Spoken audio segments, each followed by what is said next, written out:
Hello class 10th, मैं आपकी teacher Devendra Kaur. आज हम चैप्टर स्टार्ट कर रहे हैं सर्कल्स। सर्कल हम सब ने किया है, 5th 6th से हमने सर्कल्स को डिफाइन करते हुए किया है चैप्टर को। ठीक है, तो सर्कल्स को फटाफट से ड्रॉ कर लेते हैं। एक सर्कल और इंट्रो पार्ट आप अपनी स्कूल रजिस्टर्स में करोगे और इंट्रो पार्ट करने के बाद ही आप थ्योरम 10.1 स्टार्ट करोगे। तो इंट्रो पार्ट में पहला जो पॉइंट है वो है centre of circle, that is ज़्यादातर ओ ही होता है। तो हमें पता है सेंटर ऑफ सर्कल ओ। अच्छा, इसके बाद अगर हम बात करें रेडियस का, तो हम सबको पता है सेंटर ऑफ सर्कल से पास होती है, तो ये जो है ये हमारा रेडियस हो जाता है। और ये रेडियस सर्कल में कहीं पर भी आप बनाओ सेम ही लेंथ का रहता है, चाहे आप इधर से इधर बना दो, चाहे आप इधर से इधर बना दो, तो सेम लेंथ का ये सर्कल रहेगा। तो रेडियस को आर मान लेते हैं। ठीक है, इसके बाद आता है सरकमफ्रेंस। सरकमफ्रेंस क्या है? सरकमफ्रेंस है ये बाउंड्री, सर्कल की जो बाउंड्री होती है ना, सिर्फ बाउंड्री, ये बाउंड्री वाला पार्ट जो होता है सर्कल का, वो जो होता है सरकमफ्रेंस होता है। और जब हम अंदर वाला पार्ट निकालते हैं, ठीक है, बाउंड्री नहीं अंदर वाला पार्ट, तो ये हो जाता है एरिया। तो आई होप सरकमफ्रेंस को हम बाउंड्री लिख देते हैं और एरिया जो है अंदर वाला पार्ट जब हम निकालते हैं तो एरिया होता है। अच्छा, इसके बाद आता है डायामीटर। डायामीटर हमें पता है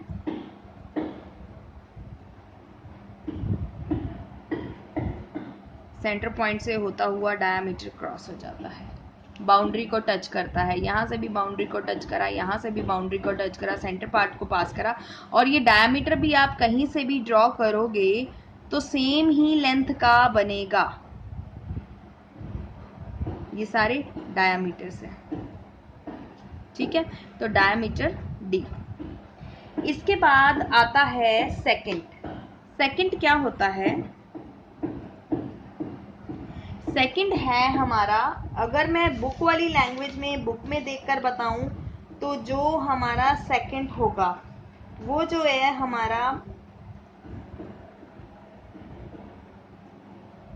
एक सर्कल पे जब हमारी लाइन जो है एक सर्कल पे दो बाउंड्रीज को टच कर लेती है, मतलब एक लाइन बाउंड्रीज को टच करती है और दोनों साइड से टच करती है, तो ये हमारा सेकंड कहलाता है। ठीक है, तो सेकंड हो गया एस सेकंड हो गया ए बी, तो इसको ए और बी मान लेते हैं सेकंड। ठीक है, और ये सेकंड इधर से भी बन सकती है, ये सेकंड इधर से भी बन सकती है। तो सेकंड का मतलब है कि दो बाउंड्रीज को दोनों साइड से टच करे। इसके बाद आता है आपका टेंजेंट। टेंजेंट है सर्कल के बाहर से जब लाइन पास होती है तो वो एक ही पॉइंट को टच करे, एक ही पॉइंट को टच करेगा, तो ये टेंजेंट कहलाएगा। ए बी और ये पी के ऊपर टच कर रहा है, टेंजेंट। और इस पॉइंट को, ये लाइन तो टेंजेंट हो गई, A B is a tangent, और ये जो पॉइंट पी है, point of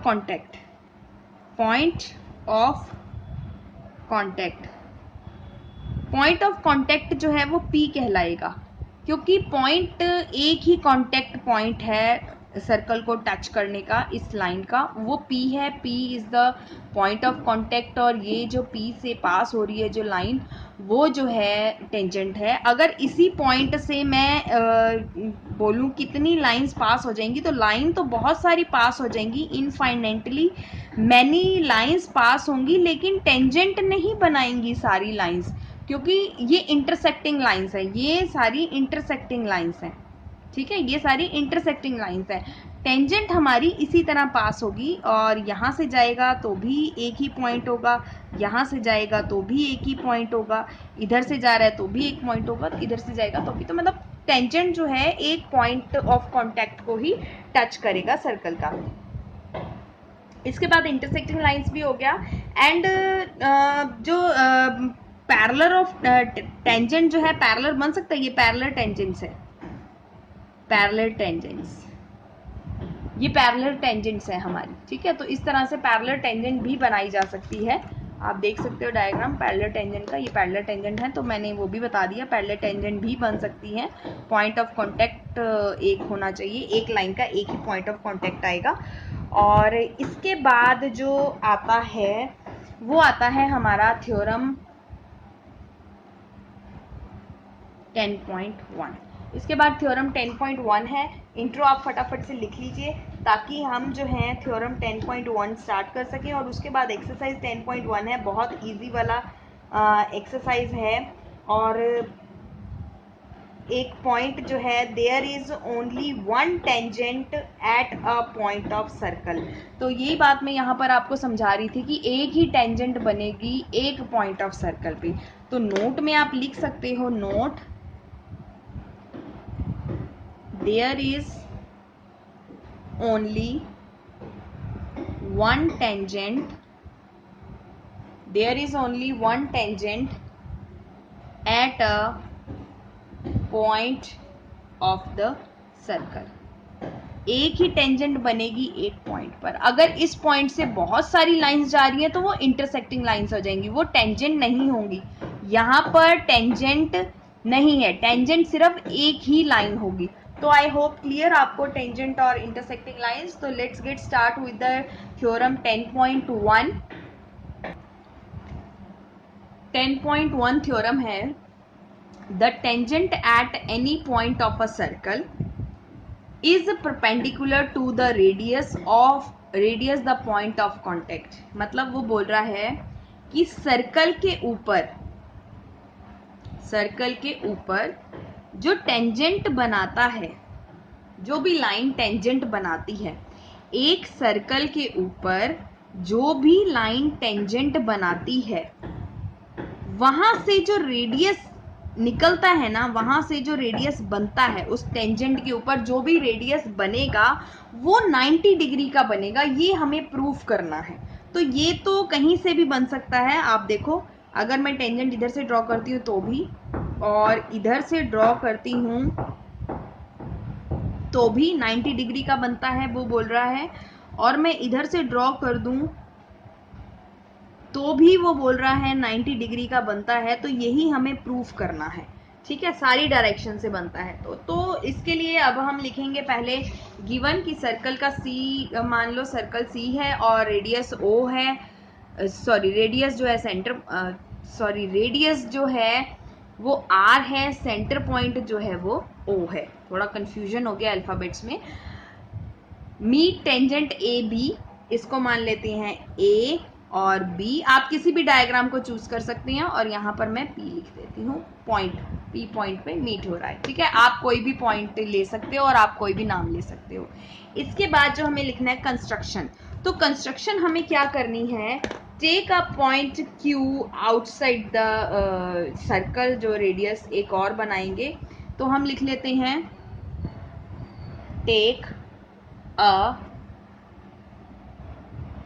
point Q on tangent AB other than P। हम इसको मान लेते हैं Q। ठीक है, इसको मान लेते हैं। अब वो बोल रहा है प्रूफ करो OP। OP जो है, ये जो रेडियस है, ये AB का परपेंडिकुलर है। OP is perpendicular to AB। I hope आपको ये सिंबल पता है कि ये परपेंडिकुलर का सिंबल होता है। ठीक है, अब इसके बाद प्रूफ में हम क्या लिख सकते हैं, देखो प्रूफ में क्या लिखेंगे हम, OP इक्वल्स टू OQ, क्योंकि हमने इसको भी रेडियस मान लिया फाइंड करने के लिए कि परपेंडिकुलर है या नहीं। किसी और पॉइंट को मान लेते हैं, ठीक है। तो हमने इसको रेडियस माना, तो हम लिखते हैं OP equals to OQ, reason दे देते हैं रेडियाई ऑफ द सर्कल, और इसके बाद हम लिखते हैं OQ। OQ जो है वो किसके इक्वल हो जाएगा, किसके इक्वल हो जाएगा, OQ is equal to O, इस पॉइंट को भी एक नाम दे देते हैं OR। तो ये पूरी लाइन आप यहां पर अगर डायग्राम में बनाऊं और साफ, तो ये P हो गया, ये B हो गया, ये A हो गया, ये 90 डिग्री प्रूफ करना है हमें, और इसको हमने यहाँ पर एक लाइन और ले ली है जो Q मान लिया हमने, और इस वाले पॉइंट को मैं बोल रही हूँ R मान लो, और ये हमारा O है। तो अब मैं लिख देती हूँ OQ, ये पूरी line OQ is equal to OR plus RQ। हम इस पूरी लाइन को लिख सकते हैं ना, इस पूरी लाइन को OQ को OR प्लस RQ, इसको लिखा हमने। तो हम क्या देखेंगे, हमने ये देखा OQ जो है वो बड़ी है OR से, और OQ जो है बड़ी है OP से। OQ जो है बड़ी है ये OP से भी, OR से। अब देखो आप, OP और OR रेडियस है, ठीक है, OP और OR जो है सेम लेंथ के हैं, ठीक है, लेकिन OP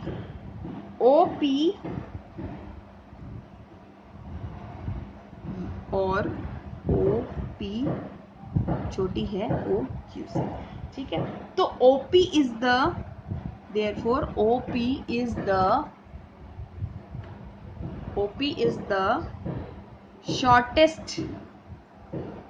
shortest side, जो OP है वो छोटी साइड है, ठीक है।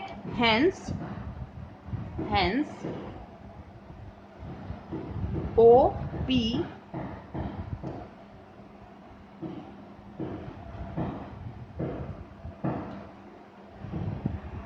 is the perpendicular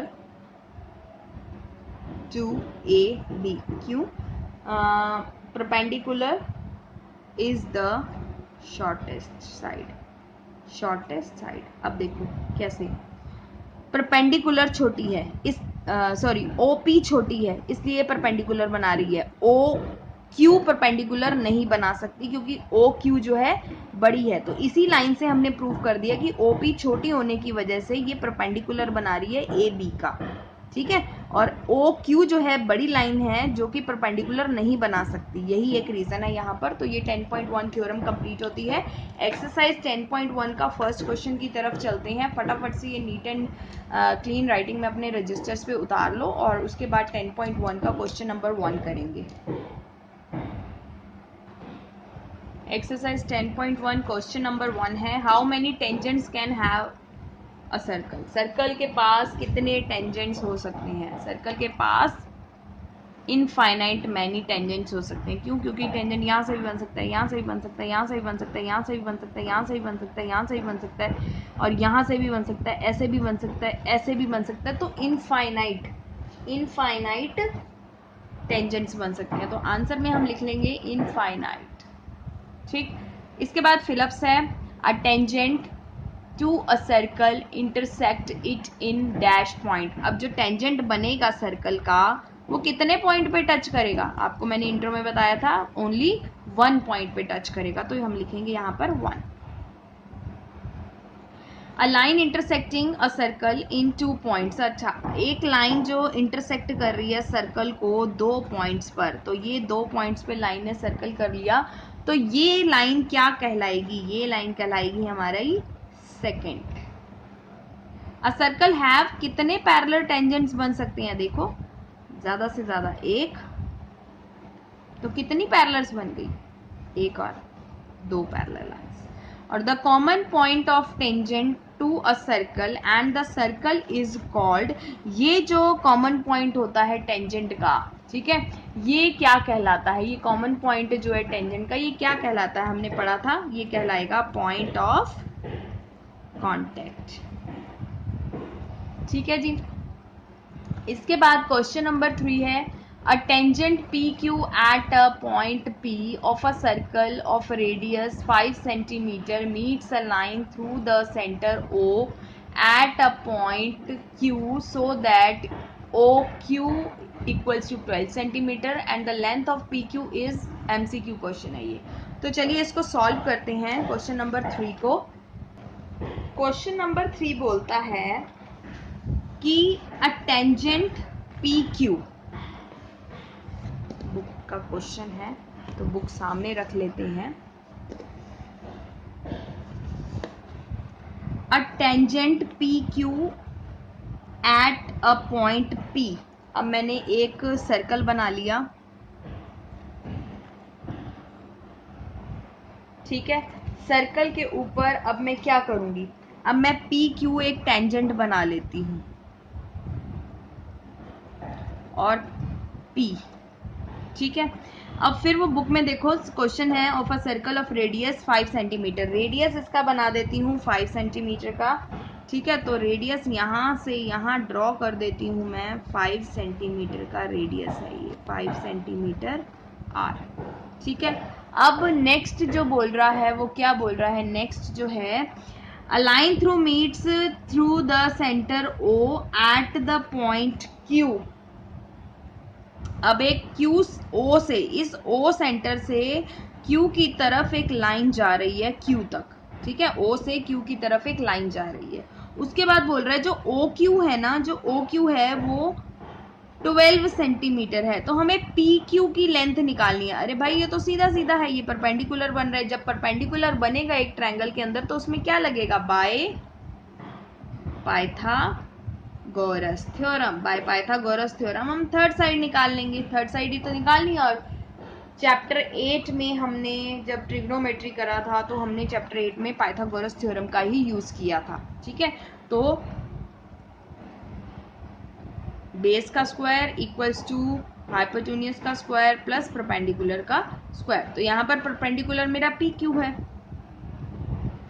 और बेस है मेरी 5 सेंटीमीटर, 5 का स्क्वायर हो गया, और मेरा हाइपोटेन्यूज है 12 का स्क्वायर। तो 5 5 the 25 plus 12 12 the 144 plus P Q का स्क्वायर। अब 25 जो है पी क्यू को मैं यहाँ ले आती हूँ, पी क्यू का स्क्वायर, और 144 माइनस 25 कर देती हूँ, और पी क्यू का स्क्वायर इज इक्वल टू आ जाएगा 119। दोनों को माइनस करेंगे और इसको रूट में डालेंगे स्क्वायर हटाने के लिए, तो हमारा 119 जो है वो आंसर आ जाएगा, क्योंकि 119 के फैक्टर नहीं होते। तो हमारा जो ऑप्शन नंबर है बुक में देखो आप, ऑप्शन नंबर डी जो है हमारा करेक्ट ऑप्शन है। इसके बाद है question number 4 draw a circle. तो क्वेश्चन नंबर 4 फटाफट से हेडिंग डाल दूं मैं। क्वेश्चन नंबर 4 है एक्सरसाइज 10.1 का, कि क्वेश्चन नंबर 4 है draw a circle, circle draw कर लो। आप सर्कल ड्रॉ जितने भी करने हैं वो पेंसिल से ड्रॉ करोगे। 2 लाइन्स पैरेलल, 2 लाइन पैरेलल बनाओ, ठीक है। 2 लाइन हमने पैरेलल बना ली, और पैरेलल कैसे बनानी है कि एक लाइन तो हो टेंजेंट, तो ये तो हो गई हमारी टेंजेंट, ठीक है। ये तो हो गई टेंजेंट, ये हो गई टेंजेंट। और दूसरा बोल रहा है दूसरी बनाओ सेकंड, तो मैंने यहाँ पर सेकंड बना दी, ये हो गई मेरी सेकंड। तो अब आप देख सकते हो ये पैरेलल लाइंस बन गई हैं, एक टेंजेंट और ये सेकंड। पर ये पैरेलल लाइन तभी बनी जब उन्होंने ऑप्शन दी थी कि एक सेकंड बनानी है और एक टेंजेंट बनानी है, ठीक है। तो ये जिस क्वेश्चन के हिसाब से हमने ड्रॉ करा है उसी क्वेश्चन के हिसाब से है। तो यहाँ पर क्वेश्चन नंबर 3 और 4 कंप्लीट हो गया, और एक्सरसाइज भी, एक्सरसाइज 10.1 जो है फिनिश हो गई। 10.1 फिनिश्ड बाय योर टीचर